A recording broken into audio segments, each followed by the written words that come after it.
What is up, everybody, and welcome back to Talkin' Smack with Katie Mack. I know it's been a minute. I restarted working last Monday, and it has been one heck of a week just getting back into the swing of things with the baseball team that I also work with full time. Now, today's episode, we're going to go over a couple little things that have been going on in baseball in the last week. Now, I wrote this episode a week ago thinking that I was going to do it midweek last week, so I've definitely had to go in and make some adjustments based on updates to things that have happened. So just bear with me as we work through this whole thing. So I've got three topics that we're going to talk about. We're going to talk about Hyesong Kim to the Dodgers.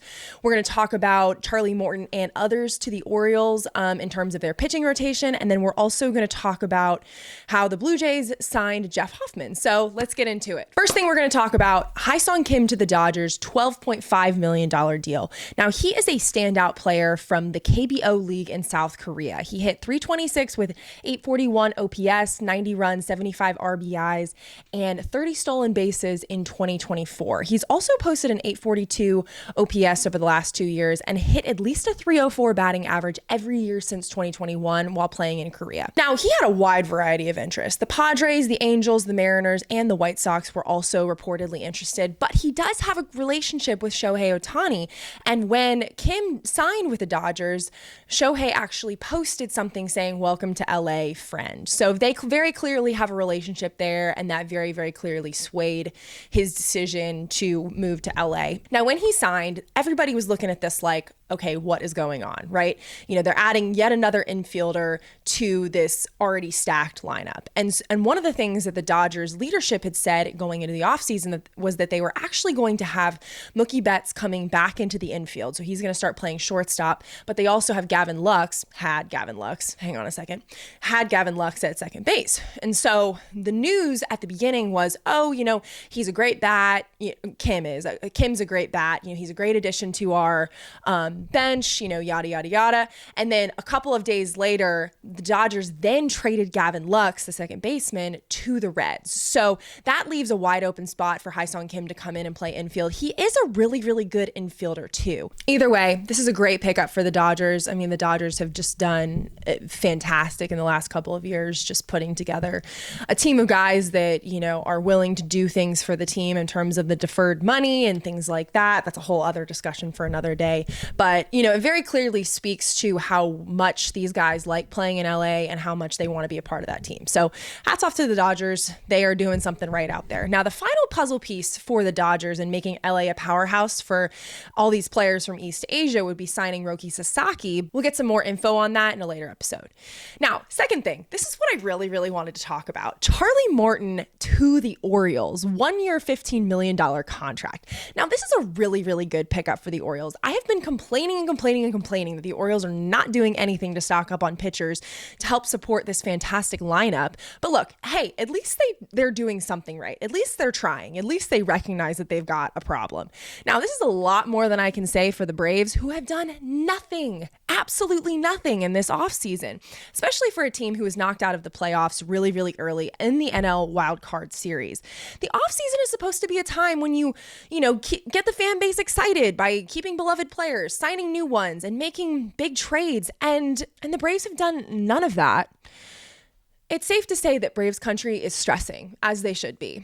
Now, to make matters abominably worse, Morton agreed to move to Baltimore for a $5 million pay cut. So the contract that he's getting from the Orioles is $5 million less than he got with the Braves this year. Why they would let their second starter, who pitched over 165 innings this year, who started 165 innings, just leave for a $5 million pay, $5 million less than what they were paying him for. I don't know. I genuinely cannot even speak about what is going on in their heads. Now, the Braves pitching rotation depth chart is looking a little bit sparse. Now, Chris Sale obviously is still here, which is fantastic. That is their one saving grace, that they still have this year's NL Cy Young Award winner. They also have Ronaldo Lopez, Spencer Schwellenbach, and Spencer Strider, but they have 12 pitchers in their bullpen, and that's about it. So the Braves will likely have to make some moves and probably move some of these bullpen pitchers and maybe, adjust some different things in into getting a couple of them into that starting rotation just so they have enough starters, right?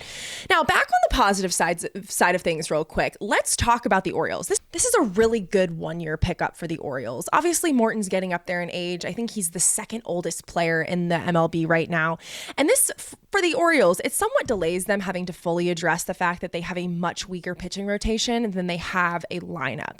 But either way, Morton is a good addition. At this point, he will be one of the main starters.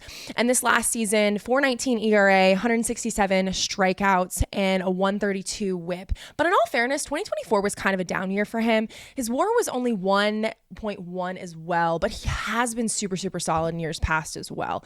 2018, 2019 All-Star, and he was also third in Cy Young votes in 2019 behind Justin Verlander and Garrett Cole. So that definitely counts for something. Now, what's really, really special about Charlie Morton is that he has one of the best curveballs in the league, and he uses this pitch 42% of the time, and he has a 34% whiff rate in 2024 and 102 strikeouts on that specific pitch alone. So that's crazy. Now, Morton is not the only pitcher that the O's have signed this offseason. A few weeks ago, they signed right-hand pitcher Tomoyuki Sugano to a one-year, $13 million deal.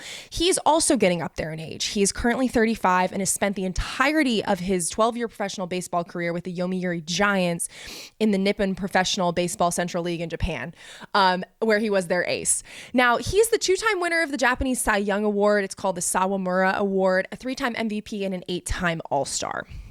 He's not a velo guy. His fastball sits around 92 miles an hour, but he has a super, super diverse pitch arsenal and an incredible control over the zone. Now, in 2024, 15-3 win-loss era, 167 ERA, 111 strikeouts, and his strikeout to walk rate was insane. It was 7 strikeouts for every walk.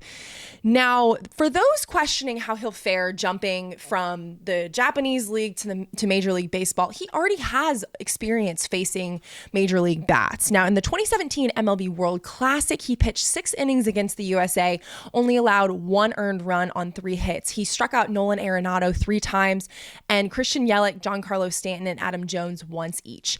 The third pitcher the O's have signed in this offseason is a reliever, Andrew Kittredge. He was originally drafted by the Rays and was with them for 6 seasons before being traded to the Cardinals last year. Signed him on a 1-year, $10 million contract. Now, he is also a little bit older as well. He's 34. So in terms of, age with these pitchers, you've got somebody who I think Charlie Morton's about 42. Sugano is 35 and Kittredge is 34. So on the bright side of things, you're bringing in a lot of experience and a lot of, veteran status to this pitching rotation, which I believe is a little bit younger at this point. They have some younger starters here. So this could be a really, really good thing. One thing I will say is I'm not super, super blown away by this Baltimore Orioles pitching rotation. Like I just said, just because all of these signs are older players who are short-term fixes, and they don't, and the Orioles definitely do need to work on a longer term fix to this problem. But I do appreciate that they're really, really trying to fix this, and they do understand that, they have a really, really talented lineup, and they just need pitching to, round out this team, right? Both Morton and Sugano will join the current 1-2 pitchers, Zach Eflin and Grayson Rodriguez, as the O's work to round out their rotation going into the 2025 season. It's a little bit unclear on who will be the ace here. Charlie Morton definitely has the most experience, but I have a feeling it could be Zach Eflin just in terms of seniority of who's been on the Orioles longer. Now, next thing I wanted to talk about, after showing interest to everyone, the Blue Jays have signed their first person in this offseason, Jeff Hoffman, to a 3-year, $33 million deal. Now, this is really, really funny. And I feel like this is kind of the running joke of this offseason because the Blue Jays have expressed interest in every single free agent that is available this offseason. They have not signed a single one until Jeff Hoffman. This is literally the first person that they've inked in this offseason. So I'm happy to see that they're actually signing people and not just, blankly throwing out checks and being maybe this one will stick or maybe this one will stick. I'm glad to see that they're actually making moves. Now, Hoffman was most recently with the Phillies, but this is really a full circle moment for him because he originally was drafted by the Blue Jays first round in 2014.